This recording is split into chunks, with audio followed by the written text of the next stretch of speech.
Welcome to the Becoming Baby Ready podcast, your podcast for queer family planning. My name is Sam, and throughout this podcast, you'll hear me have conversations with professionals who work alongside people who want to start and grow their families, as well as parents of intentionally created families. Everyone I speak to identifies as being part of the 2S LGBTQIA+ community. This is your opportunity to learn answers to questions you didn't even know you had. As you look to creating your family through parenting, one of the key people in your corner should be your financial planner. And today we're talking with Morgan, who is not just a financial planner with all of the wisdom and tips and tricks you may need to have, but he's also the parent of twins.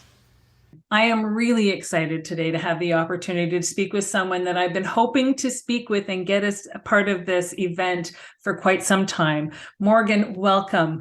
Tell us about who you are and what you do. Thanks, Sam. I'm happy to be a part. My name is Morgan Sheridan. I'm a financial advisor with Edward Jones in Barrie, Ontario.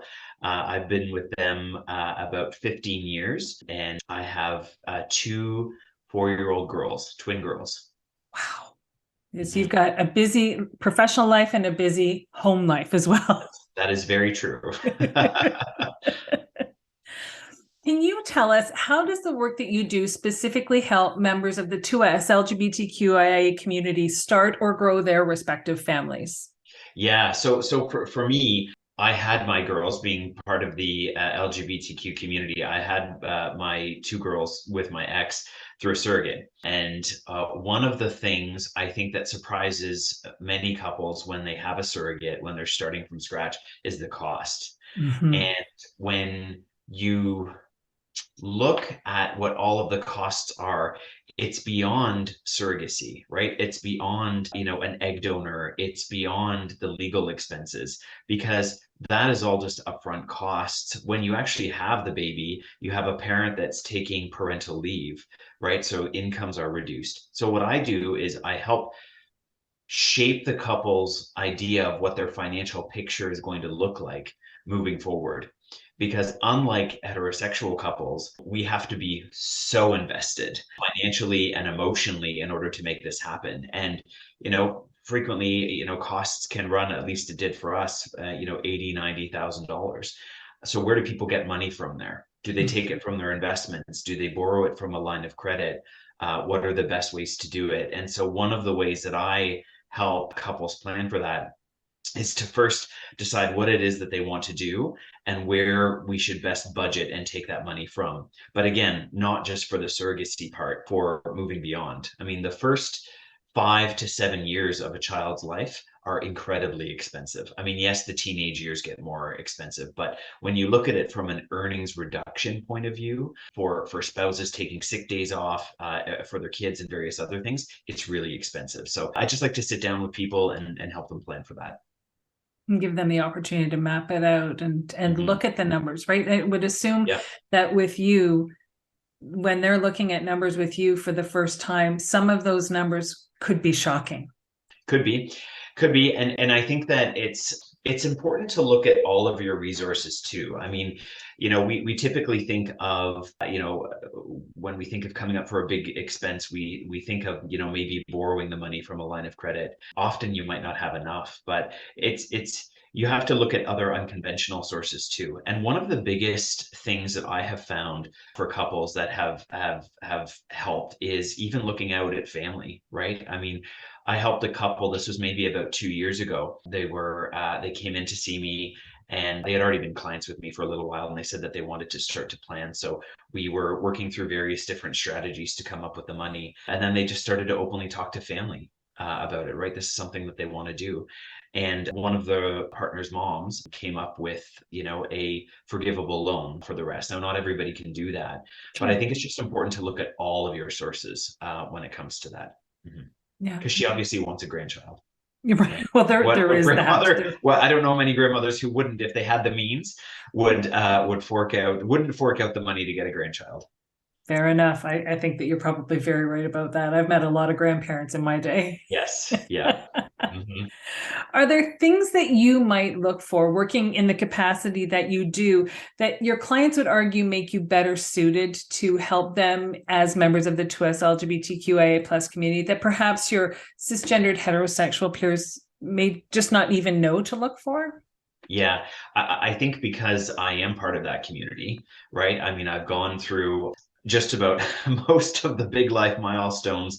I'm very open with, I've gone through marriage. My partner and I were married before. We're now divorced. We get along fabulously. We live a block apart. We get along really well. I mean, ours is an unfortunate story, but we've gone through a marriage and a divorce, and I've gone through, planning for children, having children, and now being a dad of twin girls with a new partner. So I think of all of those different milestones that I faced as an LGBTQ person. And I think that really helps other people from all different facets of life, regardless of where they're coming from, because they know that I've gone through most of those things. There are nuances to working with LGBTQ couples and working with someone who is there, because there's just things that are different for us. Again, when you look at something as simple as planning to have a baby, but you look at just the background that people have, right? It's just different. So for example, maybe you weren't out in high school. Maybe you were too afraid, like me, because you grew up in a small town, and so you didn't want to tell anyone that you were gay.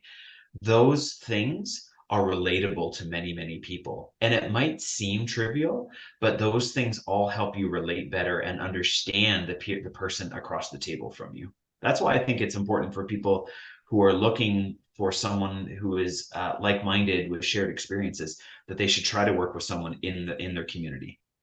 Sure. I fully agree. That's the idea behind this event, is that I really think that there's something that comes from that comfort of knowing, okay, they haven't walked my shoes, but they have walked in a pair of shoes of their own that probably are different than many other people. Yes, I wholeheartedly agree. Yep. Are there any pearls of wisdom that you've learned over the years that your clients would say make you especially gifted to work with them? I would say, you know what, I in my 15 years, I would say plan for the best, but prepare for the worst. And I know that sounds, I mean, a little bit of a downer, but I think that's important. And when you're looking at planning for, if we were to just look at, planning for having a baby, there are so many different things that you're going to be challenged with, right? And so we hope that everything goes well, but you've got to make sure that you've got the financial firepower in the back cupboard in case something doesn't. So for example, you spend 80, $90,000, let's say, on having a child, and then one of you go off on parental leave. Well, what if the other person loses the job? Right? What if something happens, right? There's so many different things. So what I say is, you plan for the very best case scenario, which is, to be honest, in my experience, is often what happens. Usually the best case scenario is often what happens. But you need to just be mindful of planning for the worst. So that's the financial aspect. But what I would also say is, be sure when you're a couple that is going into having children, to be very honest and upfront with what your own expectations are as a couple. Because going into this, we don't have the predefined gender roles that other couples will have, right? So mom isn't staying home and dad is going to work and mom is doing all of the looking after children, right? So who is going to do what? And I think that is something that's really important, because when you have a child, after you spent all of that money, your resources are a little bit stretched. You just want to make sure that your relationship is on a pretty solid footing as well. And having those conversations, and even going to a counselor ahead of time and really just talking about how you're going to work through these things, is something that I think is really helpful. Because without those predefined gender roles, it's a benefit. We have the ability to create whatever relationship, family relationship that you want to have, but you have to be thinking actively about who's going to do what. And I have often seen when same-sex couples have children that they struggle with that, right? Because one might have an expectation that the other one is going to do more of the feeding at night, right? And the other one might not. So I think just making sure that you're ready financially, but also emotionally as a couple, because it will be very trying. Yeah. It will be very trying. That's very true. That's very true. Hold on for just a moment. We'll be right back. Hi, I'm Julia from New Hope Surrogacy and Egg Donation. My partner Jenna and I help people all around the world pursuing an alternative path to parenting through surrogacy, egg donation, embryo donation, and adoption. We support surrogates and egg donors all across Canada, helping parenting dreams come true. For more information, please visit www.newhopesurrogacy.ca and find us on Facebook and Instagram. You have been there and done that, as it were. Were there times through the process that you were made to feel that you were the other? You know what? We worked with a surrogacy lawyer who just focused on LGBTQ couples, so that was very good. Our families were both very, very supportive. They still are. So I never really felt that way, but I did find that there were various times that the paperwork wasn't geared towards a same-sex couple, and there was numerous times where when we were looking at something that it would say, you know, father, mother. And so there was just a little bit of that I said, oh, that's still, you know, a little bit behind the times. But I believe it is becoming a lot more common now. I wouldn't say that I've ever been made to feel like the other. Even in the girls' school, they've got a couple of parents in their class who are also same-sex couples. And so I think it is just becoming a lot more open and common now.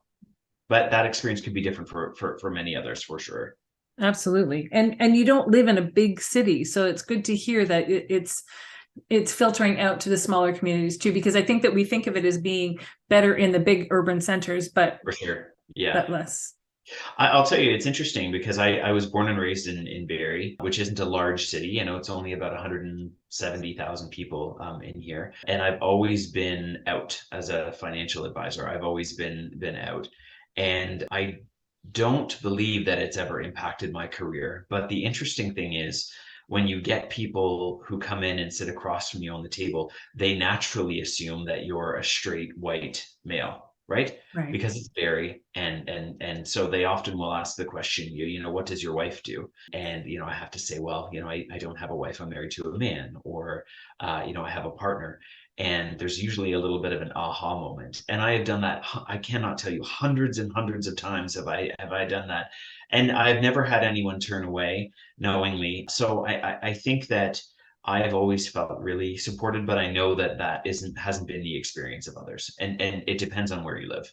Sure. Absolutely. Yeah. Absolutely. And I'm glad that, you know, it is in our world, we're constantly coming out. And this is another example of you having to do that. But I'm grateful for you that you haven't had to, that feeling that wasn't okay. And Yes. Not that I know of. I mean, if I did, then they've never said anything. Nor would I want to work with anybody who had an issue with that, anyways, right? I Sure. mean, I often think, you know, if someone did have an issue, then you know, I wouldn't want to obviously work with them. No, There's no there time needs to be mutual respect, especially when for you're sure. dealing with something as sensitive and vulnerable as somebody's finances. Yeah, yeah, for sure. Yep. When you were going through the journey of having your girls, finding your surrogate egg donor, all of the process and becoming parents, would you have, I mean, there wasn't a show like this, but would you have felt that there was a benefit to having a show like this? And if so, what would you have wanted to have seen included in a show like this? Yeah, I wish that there was, because we had to source out everything right on our own. But one of the things, and this is maybe one of the nuances of being in a smaller community, where it's just where I could see this being helpful, is that at the time we didn't know any other same-sex couples in our area that had kids. And it would have been really helpful for us to connect with others just to understand a little bit more. Because I talked about those predefined gender roles and who does what. We had to learn that the hard way, Sure. right? We had to learn that the hard way. And it would have just been nice to have just connected with families who were closer and just talk to them and hear what their experience is and have somebody to lean on. And so I think that that's why this is really, really valuable. I mean, you can Google, a same-sex lawyer and things like that, but this is different because you get a chance to at least talk to that person and they just become a little bit more human. So Yes. I do think that having a community where you can easily connect with other people who are going through it is really valuable. I'm part of there's a large not-for-profit charity in Barrie that looks after, all things LGBTQ that's in our community, and it's a growing organization. And they did try, I would say maybe about 2 or 3 years ago in the Barrie area to put some sort of community together. It wasn't big enough. It wasn't Right. big enough in our community. So that's why I think you need the scale of Mhm. looking, down into Toronto and various other things to get those connections, right? I mean, now I think in Barrie, I mean, there's probably a handful, but there's still not that many, to be honest. Yeah. Same-sex couples. I think I know who have kids. I know many of them, but probably not all of them. But there's not hundreds of them, that's for sure. Right. Yeah. Yeah. And it is. And I think that especially if they've come that way, they're probably not, they're still looking back towards Toronto when they're looking to make connections because they don't know where to start looking within the Yes. community. Yeah. Yeah, but it is becoming more common. I mean, I can remember in university. So I went to Dal, which is in Halifax, and just a couple of years ago, I went there, and I can remember there was a friend of mine who was on my floor in residence, and he had two dads, and he was American. He was from Maine, and that blew my mind at the time, right? That blew my mind. I was like, wow, because I was gay. By that time, I was out. But the Mhm. fact that he had two dads, that was incredibly rare, right? I mean, this was going back, over 20 years ago. And I often wish that I had kept in touch with him because it would have been so interesting to see how he is now, right? How he developed and what some of his challenges were, because he was one of those very early people, right? Now it's becoming a little bit more common, but at the time, he probably would have encountered all sorts of prejudice and Sure. and things too. But yeah, I still remember that. That was fascinating to me. But it would also, I would think at the time, give you that hope that Oh, it you did. could be a parent at some point down the road. I mean, as much as Yes. you know that intellectually, Yes. just to see someone who is a product of that, it gives you that hope, I would think. Yes. Yep. For sure. It did. It did. Yep. And I think that hopefully as we go along, it's going to become more and more common. The thing that I would love to see is costs going down, because that is maybe too strongly worded, but almost a discriminatory barrier for same-sex couples. Yeah. Because I mean, you can, it is so expensive, and there are so many same-sex couples that would make fabulous, fabulous parents, but they never will. That's just the sad truth of it, because it is so expensive. And if they don't have the means to do that, then they won't. And I think that that's unfortunate. I think it's a missed opportunity, right? Sure. I Yep. fully Even agree. adoption. I mean, you look at other things, right? There's costs, right? It's expensive. And in many ways, if there was some sort of way that we could remove that financial barrier, that would just be wonderful. Because there's so many great couples out there that would make great parents. Yeah. I fully agree. Is there anything that we haven't talked about yet that you were hoping we'd spend a few minutes discussing today? No, I think, I mean, I think I would love to see this show, blossom into, a few of the different things that we talked about, because I do think that it's really valuable for people to explore.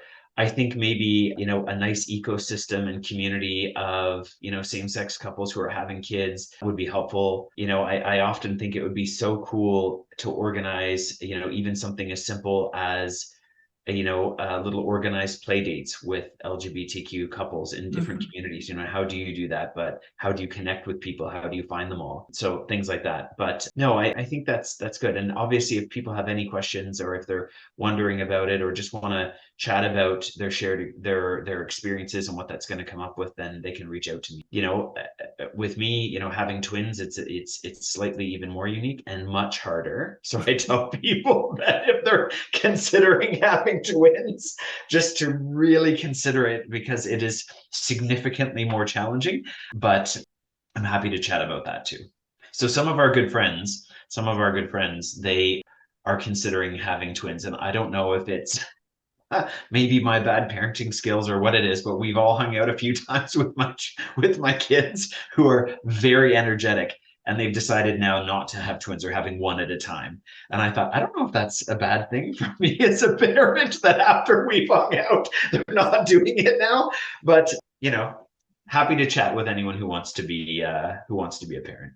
Perfect. And in light of you saying that, my next question for you was, how do people find you? Oh, great question. Yeah. So they can, if they Google Morgan Sheridan Edward Jones, that's my contact info there. That's my website.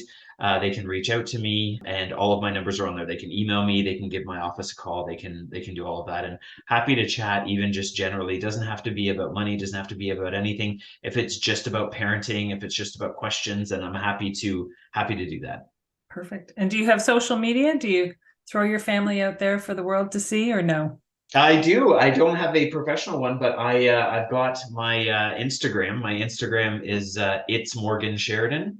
So ITS, so It's Morgan Sheridan. And happy to add anybody on there who wants to see. It's all just pictures of my kids and the random picture of me. But again, if anybody wants to join and see what life is like, then they can. And hopefully it doesn't scare them. Wonderful. I want to thank you so much for taking the time to chat with me today. It's truly been enlightening, and it's been wonderful. Thanks, Sam. Thanks for having me. I appreciate it. My pleasure. Thank you for joining me today on the Becoming Baby Ready podcast. If you have a story that you'd like to share, or you know someone who might, if you're a professional who works in the capacity of helping people start and grow their families, and you identify as being a part of the 2S LGBTQIA+ community yourself, then please don't hesitate to reach out. We always have room for more stories to share, and there's always more learning to do.